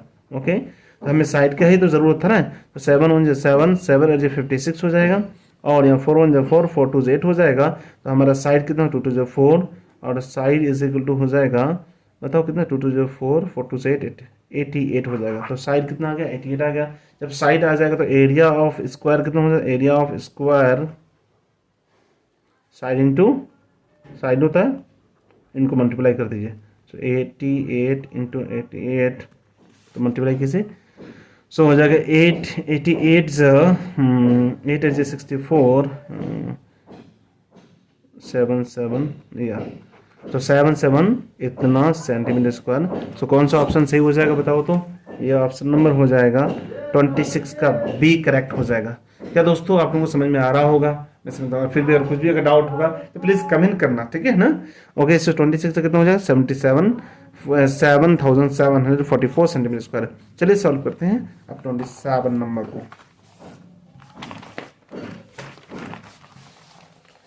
सो 27 नंबर को सॉल्व करेंगे ना। 27 नंबर में क्या है question, the probability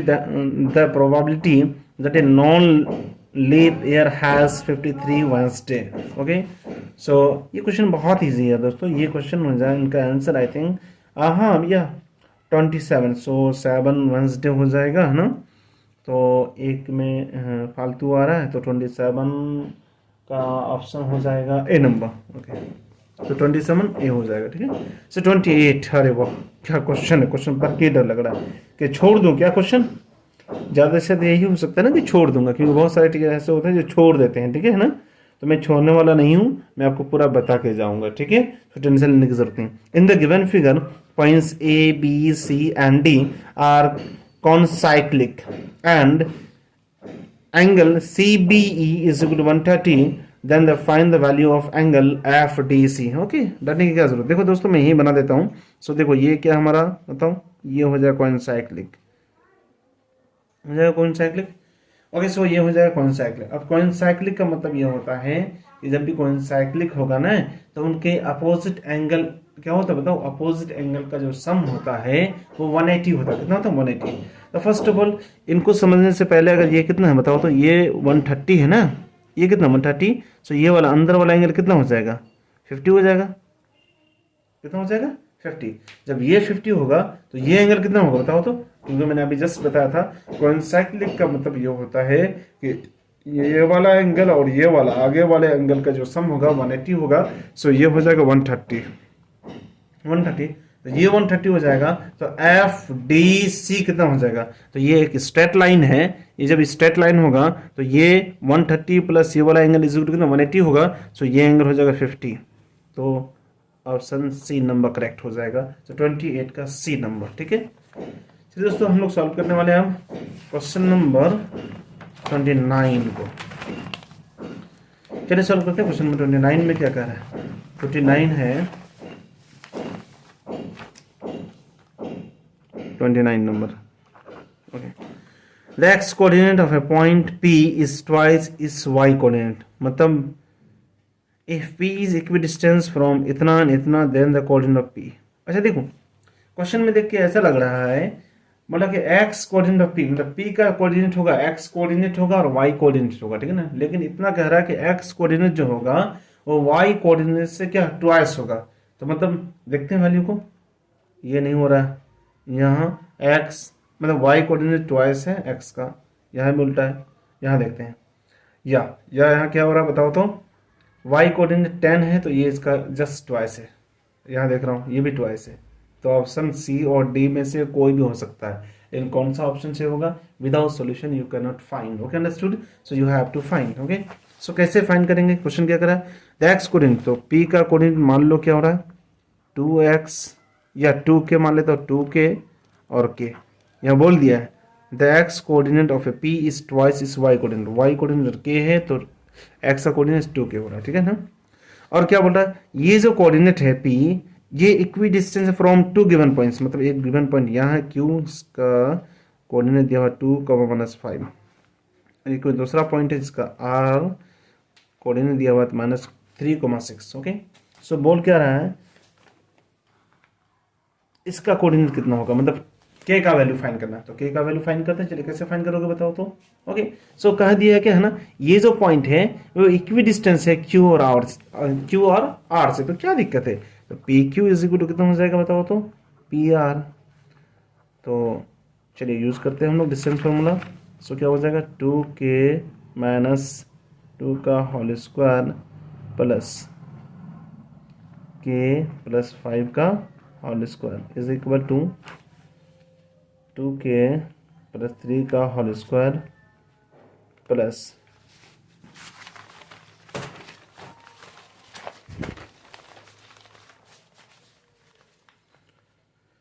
k minus 6 का होल स्क्वायर। ओके, चलिए सॉल्व करते हैं। तो स्क्वायरिंग बोथ साइड कर दीजिएगा, रूट को मैं हटा देता हूँ, तो यहाँ हो जाएगा 4k square minus 2 2 4 4 2 8 8k plus 4 plus k square plus 10k plus 25 4k square 6 number है 12k plus 9 plus k square minus 12k plus 36 इतना हो गया। 4k स्क्वायर खत्म, k स्क्वायर खत्म प्लस 12k माइनस 12k खत्म और कुछ कैंसिल होना नहीं हो रहा है। Okay, so minus 8k plus 10k, so this will B plus 2k and plus 4 इतना, ये हो जाएगा प्लस 29 इज इक्वल टू यहाँ 9 प्लस इतना, ये 45 हो जाएगा। सो यहाँ 2k इज इक्वल टू कितना हो जाएगा 45 माइनस 29, सो ये कितना हो जाएगा 15 माइनस 9 6 और 3 माइनस 2 1, सो के 2 1 2 और 2 8 16, सो k का वैल्यू 8 आ गया। k 8 मतलब k 8 मतलब ये हो गया y कोऑर्डिनेट हो गया, तो x कोऑर्डिनेट कितना हो जाएगा 2k मतलब 16 हो जाएगा। तो ऑप्शन नंबर कितना हो जाएगा डी नंबर। क्या दोस्तों समझ में आया? ये बहुत ही इंपॉर्टेंट क्वेश्चन है, गौर से देखिएगा। ओके, सो 29 नंबर कितना हो जाएगा बताओ? ऑप्शन नंबर डी करेक्ट हो जाएगा। सो 30 नंबर को सॉल्व करते हैं। सो 30 नंबर क्या बोल रहा है? If the points x, 4 lies on a circle whose center is at the origin and the radius is 5 meter, then the value of x। दोस्तों बहुत ही सिंपल क्वेश्चन है। ओके, 30 नंबर कह रहा है कोई एक सर्कल है, सर्कल पर कोई पॉइंट है x, 4 और उनका जो सेंटर है वो ओरिजिन है मतलब 0, और सेंटर से उस पॉइंट के बीच की डिस्टेंस 5 दिया हुआ है।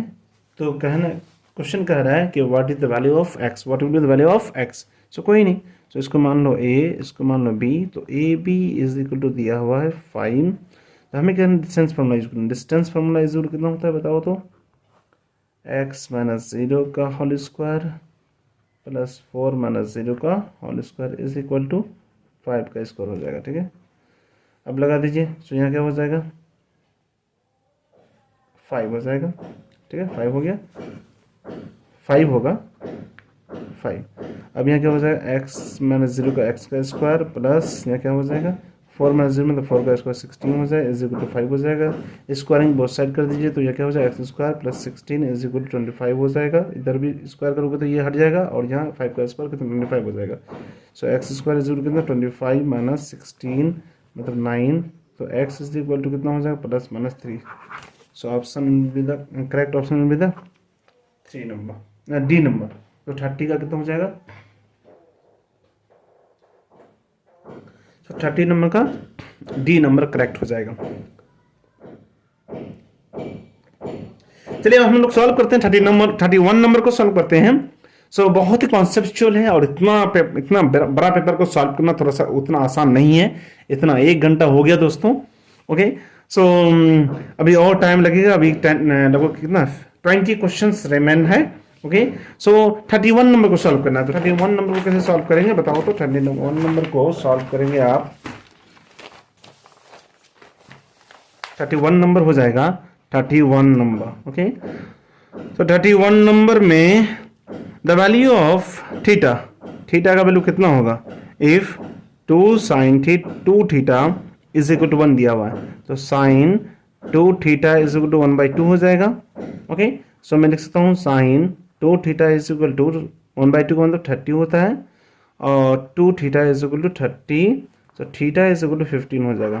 तो थीटा का वैल्यू कितना हो जाएगा 15 डिग्री। सो 31 का ए नंबर करेक्ट हो जाएगा। ओके, 31 का ए नंबर करेक्ट हो जाएगा। ओके 32 को सॉल्व करते हैं। तो 32 को सॉल्व करने के लिए क्या करोगे बताओ। तो 32 नंबर हो जाएगा। The number 385 can be express as the product of prime factors. अरे यार डी बी नंबर हो जाएगा, ठीक है ना। तो 32 B number. 33 the difference between the circumference and radius of the कुछ नहीं है यार। 33 नंबर क्या हो जाएगा बताओ तो। The difference circumference 2 pi r minus r is equal to 111। तो हमें एरिया फाइंड करना है, तो कोई इशू नहीं, आर को कॉमन ले लीजिए। 2 pi minus 1 is equal to 111। तो r 2 into 22/7 minus 1 is equal to 111। तो यहाँ क्या करो, आर इंटू यहाँ कितना हो जाएगा 44/7 माइनस 1 इज इक्वल टू 111। तो आर यहाँ क्या हो जाएगा 37/7 इज इक्वल टू 111।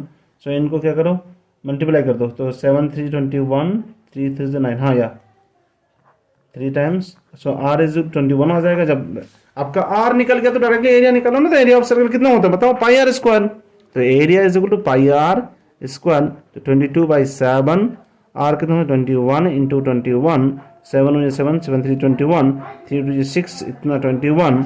इनको मल्टीप्लाई कर दीजिए कितना है 21 6 और 21 6 इतना हो जाएगा 6 में 6 2 12 126 हो जाएगा। 126 एंड 126 प्लस 12 138 या इतना हो जाएगा 1386 सेंटीमीटर स्क्वायर का आंसर हो जाएगा। तो दोस्तों क्वेश्चन नंबर 3 का ऑप्शन हो जाएगा बी नंबर। ओके 33 का बी नंबर। चलिए सॉल्व करते हैं 34 को। The from the letters of the word mango a letter is selected at random the probability that the letter is vowel. Vowel का मांग रहा है तो कितना है, 2 लेटर्स है, 2 कितना है वोवेल्स है। 34 का वोवेल का मांग रहा है 2 बाई टोटल कितना है 5, 2/5 हो जाएगा। तो 2/5 करेक्ट ऑप्शन हो जाएगा। तो सी नंबर करेक्ट हो जाएगा। ओके 34 का सी नंबर करेक्ट हो जाएगा। चलिए सॉल्व करते हैं। ओके सो अब सॉल्व करते हैं 35 नंबर को। 34 नंबर अभी जस्ट सॉल्व कर लिया। तो 35 का हो जाएगा। तो 35 ना, तो 30 if 7x minus 19y 17x minus 19y is equal to कितना है 53 और दिया हुआ है 19x minus 17y is equal to 55। So what is the value of x plus y, मतलब x प्लस वाई कितना होगा वो निकालना। ठीक है, बहुत ही सिंपल है। तो क्या करोगे, यहाँ मैं कर देता हूँ एलिमिनेशन मेथड यूज़ कर लेता हूँ। ठीक है, तो इनको मैं 19 से मल्टीप्लाई कर देता हूँ, यहाँ 17 से मल्टीप्लाई कर देता हूँ। तो मल्टीप्लाई करूँगा तो x और y का वैल्यू निकालना है हमको पहले। तो यहाँ अगर सॉल्व करता हूँ तो कितना हो जाएगा 19 से इनको मल्टीप्लाई करो 19 7 133 133 2 3 इतना x minus 99 361 y is equal to 1007। Okay so 17 से इनको मल्टीप्लाई करो तो यही होगा 323x minus 17 7 289y is equal to 935 हो जाएगा। ओके सो इतना सॉल्व हो गया। मैंने सॉल्व किया, मैंने क्या किया एलिमिनेशन मेथड यूज़ कर लिया। तो 19 से इनको मल्टीप्लाई इस 19 से ऊपर वाले को 17 से इसको मल्टीप्लाई कर दिया। मल्टीप्लाई करोगे तो इतना आ गया। अब यहाँ गौर से देखोगे तो जब इस इक्वेशन 1 से इक्वेशन 2 को मैं सब्ट्रैक्ट करूँगा, माइनस यहाँ प्लस और यहाँ माइनस, तो ये और ये कैंसिल हो जाएगा। यहाँ माइनस करोगे तो कितना हो जाएगा बताओ तो, यहाँ 1 माइनस 9 तो 11 माइनस 9 2 हो जाएगा। और यहाँ कितना 5 है तो 15 7 हो जाएगा। 7y इज इक्वल टू, यहाँ माइनस करो तो 72 हो गया। 72 खत्म तो y इज इक्वल टू 1 आ गया। y का वैल्यू 1, तो y की वैल्यू को यहाँ पुट करोगे तो यहाँ क्या हो जाएगा x इज इक्वल टू 2 आ रहा है। x is equal to 2, so x is equal to, तो y इज इक्वल टू 1 नहीं -1 आ रहा है। ओके सो यहाँ माइनस में आएगा तो y इज इक्वल टू कितना -1 आ गया। और x का वैल्यू पुट करोगे तो यहाँ -2 आ रहा है।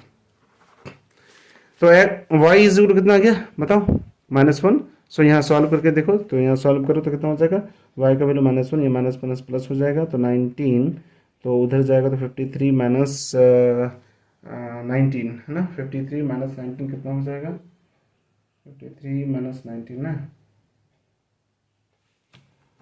53 में 19 तो 12 से 9 गया 13 से हो गया 9 4 13, और यहाँ 3 से 1 गया 2, 24 हो गया, और 34 हो गया, ठीक है 34 हो गया, और 17x इसे को लेते हैं तो x equal to 2, so x का वैल्यू हो गया 2 और y इज इक्वल टू हो गया -1। तो हमें क्या निकालना है, x प्लस वाई। तो x कितना आ गया बताओ, तो 2 और y कितना आ गया +-1, मतलब 2 से 1 घटा दो कितना हो जाएगा, 1 हो जाएगा। तो हमारा x प्लस वाई का वैल्यू आ गया 1। सो हमारा यहाँ करेक्ट ऑप्शन कितना हो जाएगा बताओ तो, ए नंबर। सो 35 का कितना हो जाएगा आंसर, 35 का ए, 35 का ए, 35 का ए हो जाएगा। अब चलिए सॉल्व करते हैं 36 नंबर को। So the ratio with the line with the points -4 6 divide the line segment joining the points a इतना इतना इतना, so 2:7।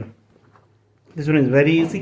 आप वो डायरेक्टली सेक्शन फॉर्मूला यूज़ करना है, सेक्शन फॉर्मूला आपको आता होगा। सेक्शन फॉर्मूला क्या होता है, चलो मैं सॉल्व कर देता हूँ।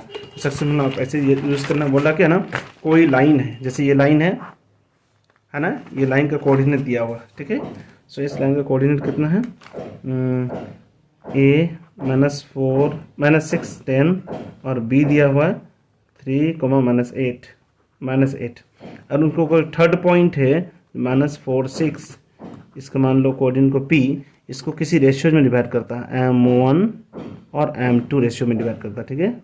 m1 रेशियो m2 में, m1:m2 में डिवाइड करता है। तो हमें फाइंड करना है m1/m2 कितना होगा, मतलब m1:m2 निकालना है, ठीक है। सो हम लोग डायरेक्टली सेक्शन फॉर्मूला यूज कर सकते हैं। तो क्या हो जाएगा बताओ तो, देखो ये है हमारा x का कोऑर्डिनेट। x का कोऑर्डिनेट को निकालने के लिए हम लोग क्या करते थे, x का फॉर्मूला लगाते थे ना, m1x2 + m2x1/m1 + m2, डायरेक्टली हम लोग यूज कर लेंगे। -4 = m1x2, x2 कितना 3 है, तो 3 प्लस m2x1 कितना -6 m1 + m2, so -4 m1 + m2 = 3m1 - 6 m2 हो जाएगा।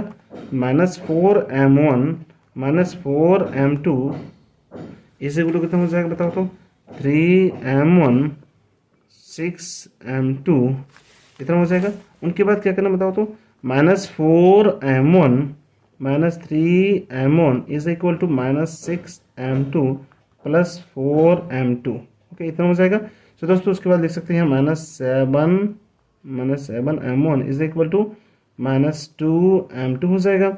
माइनस माइनस कैंसिल, ये m1/m2 = 2/7 हो जाएगा। सो हमारा ऑप्शन नंबर सी करेक्ट हो जाएगा, कहाँ सी नंबर। ओके चलो 37 नंबर सॉल्व करते हैं। तो 37 नंबर बहुत ही सिंपल है। 37 नंबर हो जाएगा sin² थीटा + sin थीटा = 1 हो जाएगा, ये दिया हुआ, ठीक है। सो हमें फाइंड क्या करना, cos² थीटा। तो हम लोग क्या करेंगे, sin थीटा = लिख देते हैं क्या, 1 - sin² थीटा। 1 - sin² थीटा क्या होता है, cos² थीटा। sin थीटा कितना हो जाएगा, 1 - sin² थीटा मतलब cos² थीटा हो जाएगा। sin theta cos² theta. अब हम लोग क्या करने वाले हैं, यहाँ हमें फाइंड करना cos² थीटा प्लस cos का पावर 4 थीटा का वैल्यू कितना होगा, ठीक है। तो इनको हम लोग लिख सकते हैं cos² थीटा है ना, तो cos² थीटा को मैं कॉमन ले लेता हूँ, तो यहाँ हो जाएगा 1 + cos² थीटा हो जाएगा, ठीक है। हमने क्या किया, cos² थीटा को कॉमन ले लिया, तो 1 + cos² थीटा हो जाएगा। तो cos² थीटा का वैल्यू क्या लिख सकता हूँ मैं, sin थीटा लिख सकता हूँ, sin थीटा मैंने लिख दिया। और 1 + cos² थीटा का वैल्यू क्या लिख दिया मैंने, फिर यहाँ भी sin थीटा लिख दिया, इतना हो जाएगा। अब फिर इन sin थीटा से मैं मल्टीप्लाई कर दूंगा, तो sin थीटा और यहाँ sin² थीटा हो जाएगा। sin थीटा + sin² थीटा कितना होता है बताओ तो, ये दिया हुआ 1 होता है, तो 1 हो जाएगा। तो आपका ऑप्शन करेक्ट ऑप्शन कितना हो जाएगा बताओ तो, ए नंबर। तो 37 ए नंबर हो जाएगा, sorry 37 B number correct option हो जाएगा दोस्तों। चलिए सॉल्व करते हैं 38 नंबर को। 38 नंबर बहुत ही सिंपल है। 38 नंबर को मैं यही सॉल्व कर देता हूँ। 38 को कैसे सॉल्व करेंगे, तो 43/162, ओके। सो कितना सिंपल है, तो क्या हो जाएगा 43 इनको तोड़ दीजिए, इनको तोड़ता हूँ 162, 2 8 16, 2 1 2, 3 2 6, 3 7 21, 3 9 27 एंड 3 3 9, ओके। सब गौर से देखो तो यहाँ 3 फैक्टर में आ जा रहा है, मैं समझ रहा हूँ। 3 फैक्टर में आएगा तो क्या हो जाएगा, सीधी सीधी बात है, ये नॉन टर्मिनेटिंग होगा। मतलब टर्मिनेट होने के लिए क्या होना चाहिए, बाई में मिस डिनोमिनेटर में हमेशा क्या होना चाहिए, 2 और 5 के फैक्टर में आना चाहिए। 2 और 5 के अलावा कोई भी आएगा तो क्या होगा बताओ, नॉन टर्मिनेटिंग होगा। सो इसका करेक्ट ऑप्शन हो जाएगा आपका सी नंबर। और एनसीईआरटी कहती है कि जो नॉन टर्मिनेटिंग होता है वो रिकरिंग भी होता है, क्या रिकरिंग होता है, ठीक है। और रिकरिंग चेक करना है तो आप डायरेक्टली डिवाइड कर सकते हैं। तो 43 को डायरेक्टली सिंपलिसिटी में, सिंपल में आप डिवाइड कर दीजिए तो आपको आंसर मिल जाएगा। तो 38 का करेक्ट ऑप्शन हो जाएगा सी नंबर। चलिए सॉल्व करते हैं 39 को। 39 में क्या हो जाएगा, if the circumference of the circle is triple then its area becomes 9 times. Okay, 9 times कैसे होगा आप गौर कर सकते हैं। चलिए मैं सॉल्व करके बता देता हूँ। सो 39 में, ठीक है, 39 क्वेश्चन नंबर में क्या हो जाएगा, मान लो पहले इनिशियल सर्कमफेरेंस में सी आई इज कितना 2πr1 आर आई, ठीक है। इनिशियल मतलब फर्स्ट जो अगर होगा सर्कमफेरेंस, पहले वो चेंज अगर नहीं हुआ होगा तो फर्स्ट सर्कमफेरेंस इतना है, ठीक है। और इनकी मैंने सर्कमफेरेंस को मैंने दिया, क्या कर दिया, चेंज कर दिया, 9 टाइम्स कर दिया। तो सी फाइनल कितना हो जाएगा बताओ तो 3 टाइम्स कर देना ना, तो 3 × 2πr1 हो जाएगा, ठीक है। सी फाइनल इतना हो जाएगा, इतना होगा ना। अब गौर से अगर देखोगे तो हमारा उससे पहले से क्या चेंज हो रहा है, पहले से अगर देखा जाए तो यहाँ 2π और यहाँ 2π कैंसिल हो रहा है, तो मतलब यहाँ फाइनल जो रेडियस होगा क्या हो जाएगा 3i हो जाएगा। मतलब जो पहले रेडियस था, जो रेडियस पहले था उनका 3 टाइम्स हो जा रहा है। अब पुराना एरिया देखो, इनिशियल एरिया कितना होता है 2πr², πr² इनिशियल एरिया। तो फाइनल एरिया कितना हो जाएगा, AF is equal to pi, radius कितना हो गया अभी फाइनल रेडियस 3, इतना कर दूंगा तो ये कितना हो जाएगा 9 टाइम्स हो जाएगा, कितना 9 times into πr initial. Okay, so this will B 9 times. तो हमारा 39 का हो जाएगा 9 टाइम्स हो जाएगा। चलिए 14 में को सॉल्व करते हैं। A father is 3 times as old as his son, in 12 years टाइम्स he will be twice as old as his son. The sum of the present age of the father and the son is। बहुत ही simple question है दोस्तों, गौर से देखिए। ये भी question number class 3 दोस्तों, ये क्वेश्चन नंबर 40 ये क्लास 89 का क्वेश्चन है दोस्तों। बहुत ही सिंपल क्वेश्चन है। क्या बोल रहा है, लेट द एज, या लेट उट नहीं करता हूं मैं, सन का एज, सन मान लिया x, तो फादर को मान लेता हूं मैं, मान लो परसेंटेज 3x, 3 टाइम्स है 3x हो गया। ओके, 12 साल बाद तो x + 12 बेटा इतना हो जाएगा, और बाप कितना हो जाएगा 3x + 12 इतना हो जाएगा। बोलो, बोल रहा है ना, in 12 years time he will be twice as old as his son, the sum of the present age of father and son. तो बाप बेटा के प्रेजेंट एज का सम मांग रहा है, तो 12 साल बाद इतना हो जाएगा। लेकिन कंडीशन ये बोल रहा है क्या, बाप 12 साल बाद अपने बेटे के ट्वाइस हो जाएगा, मतलब x + 12 हो जाएगा, ठीक है। तो 3x + 12 is equal to 2x + 24। तो 3x, तो यहाँ 3x - 2x is equal to 24 - 12 हो जाएगा। सो इनको अगर माइनस करेंगे तो कितना, x इज इक्वल टू कितना 12 हो जाएगा। x का वैल्यू 12 आ गया, तो x हो गया बेटा का परसेंटेज, और बाप का परसेंटेज 3 × x मतलब 12, 3 × 12 ये 48 हो जाएगा, ठीक है ना। बर्तिया 36, सॉरी 38, 36 हो जाएगा, 36। तो दोनों बाप बेटे की एज का सम कितना हो जाएगा 12 + 36, तो ये हो जाएगा 48 days. So this will B number correct हो जाएगा। सो 40 का हो जाएगा बी। चलिए 40 नंबर तक हम लोग ने सॉल्व कर लिया। अब हम लोग सॉल्व करने वाले हैं सेक्शन सी को, case study based question. Okay, so case study based question दोस्तों बहुत ही सिंपल है। ओके, सो केस स्टडी 1 को पहले सॉल्व करते हैं। इनमें दिया हुआ 5 क्वेश्चंस, इन 5 क्वेश्चन को सॉल्व करना है। तो यहाँ ग्राफ दिया हुआ x एक्सिस y एक्सिस दिया है, यहाँ x वेरिएबल के फॉर्म में कोई एक क्वाड्रेटिक या कोई भी किसी भी पॉलिनोमियल का ग्राफ दिया हुआ है। इस पॉलिनोमियल के ग्राफ को देखना है, और आकार moves on A highway the path is straight, इनका पाथ को दिखाया गया, ठीक है। ओके, सो यहाँ क्या बोल रहा है, what is the shape of the curve EFG। EFG का जो कर्व होगा वो कैसा होगा बताओ तो, पैराबोला होगा, एलिप्स होगा, स्ट्रेट लाइन होगा, सर्कल होगा। तो गारंटी है पैराबोला होगा, क्योंकि ये देख रहे हो ऐसे ऐसे करके आ रहा है ना, तो पैराबोला होगा। पैराबोला ऐसे होता है, ऐसे होता है, ऐसे होता है, ऐसे होता है, ये पैराबोला का ग्राफ हो जाएगा। ओके, सो 41 का A will be the correct option. And 42 का, if the curve ABC is represented by the polynomial इतना, देन इट्स जीरोज आर, इनका जीरोज निकाल लेना, तो जीरो निकालोगे तो क्या हो जाएगा 42 नंबर, बहुत सिंपल है दोस्तों, 42 ये minus x square 4x plus 3 है, मैं इनसे मल्टीप्लाई करता हूँ, minus x square minus 4x minus 3 हो जाएगा, ठीक है। मैं डी निकाल लेता हूँ, डी कितना हो जाएगा -4 का स्क्वायर माइनस 4 इंटू 3 12 हो जाएगा, ठीक है। सो इनका कितना 16 माइनस 12, तो ये 4 हो जाएगा, ठीक है। So alpha and beta, alpha is क्या होता है minus b plus minus under root D by 2 ये होता है।